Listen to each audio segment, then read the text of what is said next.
নমস্কার। আজ জাতির ৭৮তম স্বাধীনতা দিবস পালিত হচ্ছে। আজ ১৫ই আগস্ট ২০২৪। সারা দেশের সঙ্গে সঙ্গে আমরাও অর্থাৎ বঙ্গীয় সাক্ষরতা প্রসার সমিতির বিভিন্ন কেন্দ্রগুলিতে, বিদ্যাসাগর শিক্ষা সহায়ক কেন্দ্রগুলিতে যথোচিত মর্যাদার সঙ্গে দেশের ৭৮তম স্বাধীনতা দিবস পালন করছি। সেই উপলক্ষে বঙ্গীয় সাক্ষরতা প্রসার সমিতির বরানগর আঞ্চলিক কমিটির অন্তর্গত বিদ্যাসাগর শিক্ষা সহায়ক কেন্দ্রগুলি, এখানে দুটি কেন্দ্র রয়েছে। একটি হচ্ছে অবনীন্দ্রনাথ ঠাকুর ইউনিট আর একটি হচ্ছে মানিক বন্দ্যোপাধ্যায় ইউনিট। এই দুটি ইউনিটেই আজ সকালে যথোচিত মর্যাদার সঙ্গে স্বাধীনতা দিবস পালন করা হয়েছে। সকাল 10:30টায় অবনীন্দ্রনাথ ঠাকুর ইউনিটে জাতীয় পতাকা উত্তোলন করা হয়। এরপর বীর বিপ্লবীদের স্মরণ করে শহীদ বেদিতে মাল্যদান এবং পুষ্পার্ঘ্য অর্পণ করা হয়।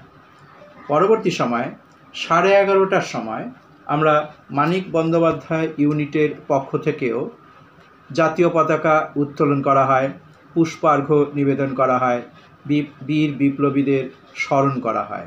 স্বাধীনতা দিবসের পূর্ণ লগ্নে মানিক বন্দ্যোপাধ্যায় ইউনিটের আরেকটি কর্মসূচি আমরা গ্রহণ করেছিলাম, সেটি হলো বৃক্ষরোপণ কর্মসূচি। এই দুই অনুষ্ঠানেই অর্থাৎ অবনীন্দ্রনাথ ঠাকুর ইউনিট এবং মানিক বন্দ্যোপাধ্যায় ইউনিটের এই দুই অনুষ্ঠানেই স্বাধীনতা দিবসের উদযাপনকে কেন্দ্র করে আমাদের এখানকার অর্থাৎ আঞ্চলিক কমিটির সম্পাদিকা শ্রীমতী মীনাক্ষী সিং মল্লিক এবং আঞ্চলিক কমিটির সভানেত্রী শ্রীমতী আহুতি সাহা তারা পুষ্পার্ঘ্য নিবেদন করেন। আঞ্চলিক কমিটির শিক্ষক, শিক্ষিকা এবং শিক্ষার্থীগণ তারাও পুষ্পার্ঘ্য নিবেদন করেন।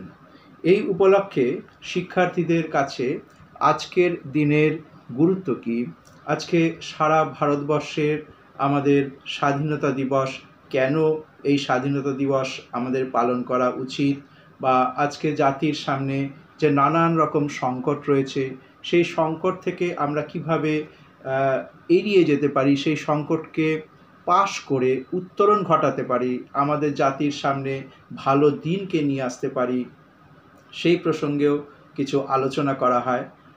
আমি অর্থাৎ প্রশান্ত দাস, আমিও এই উপলক্ষে বাচ্চাদের সামনে বা শিক্ষার্থীদের সামনে কিছু তথ্য তুলে ধরার চেষ্টা করেছি।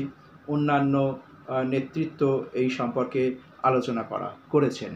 অর্থাৎ জাতির স্বাধীনতা দিবস এই উৎসবকে উপলক্ষ করে, কেন্দ্র করে বরানগর বঙ্গীয় সাক্ষরতা প্রসার সমিতির যে ইউনিট দুটি, সেই ইউনিটেও স্বাধীনতা দিবস উদযাপিত হয়েছে এবং সকলকে শুভেচ্ছা জানিয়ে আমরা আজকের এই অনুষ্ঠান শেষ করেছি।